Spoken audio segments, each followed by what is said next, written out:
November 10, 2023 నాడు కామారెడ్డి పట్టణంలో BC declaration పేరిట బలహీన వర్గాలను మోసం చేసిన వైనం గురించి చాలా విస్తృతంగా ఈరోజు చర్చించడం జరిగింది.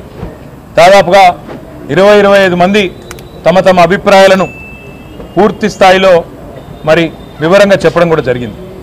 ప్రధానంగా ఈరోజు ఈ సమావేశంలో అనుకున్నది ఏంటి అంటే, భారత రాష్ట్ర సమితి తరపున పెద్దలు తెలంగాణ తొలి ముఖ్యమంత్రి కేసీఆర్ గారి ఆదేశం మేరకు మేము కాంగ్రెస్ ప్రభుత్వాన్ని డిమాండ్ చేస్తూ ఉన్నాం. మీరు ఖచ్చితంగా కామారెడ్డిలో ఇచ్చిన బీసీ డిక్లరేషన్లోని ప్రతి హామీని అమలు చేసేదాకా తప్పకుండా ప్రధాన ప్రతిపక్షంగా మీ వెంటబడతాం.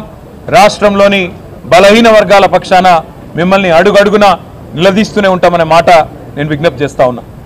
ఇందులో ప్రధానమైనది ఇవాళ రాజ్యాధికారంలో ముఖ్యంగా స్థానిక సంస్థల్లో వాటా పెంచుతామని చెప్పిన మాట, 42% రిజర్వేషన్లు అమలు చేస్తామనే మాట ఏదైతే కాంగ్రెస్ పార్టీ చెప్పిందో, కాంగ్రెస్ పార్టీని మేము ఈరోజు డిమాండ్ చేసేది ఏమంటే, సమగ్ర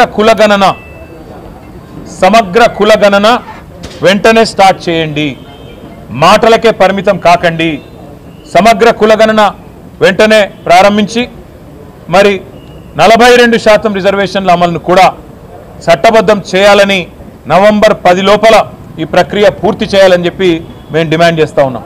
ఎందుకంటే మాట ఇచ్చి సరిగ్గా నవంబర్ 10కి సంవత్సరం నిండుతుంది కాబట్టి నవంబర్ 10 లోపల ఈ కార్యక్రమాన్ని పూర్తి చేయాలని, ఒకవేళ మీరు చేయని పక్షంలో తప్పకుండా బలహీన వర్గాల బిడ్డల తరపున భారత రాష్ట్ర సమితి మరి పెద్దలు కేసీఆర్ గారితో కూర్చొని మేమందరం కూడా చర్చించి తప్పకుండా ఏ రకంగా ముందుకు పోవాలి, మరి కాంగ్రెస్ కనుక మాట తప్పితే అనే విషయాన్ని కూడా ఆలోచించి ప్రకటిస్తామని చెప్పి కూడా తెలియజేస్తా ఉన్నాం.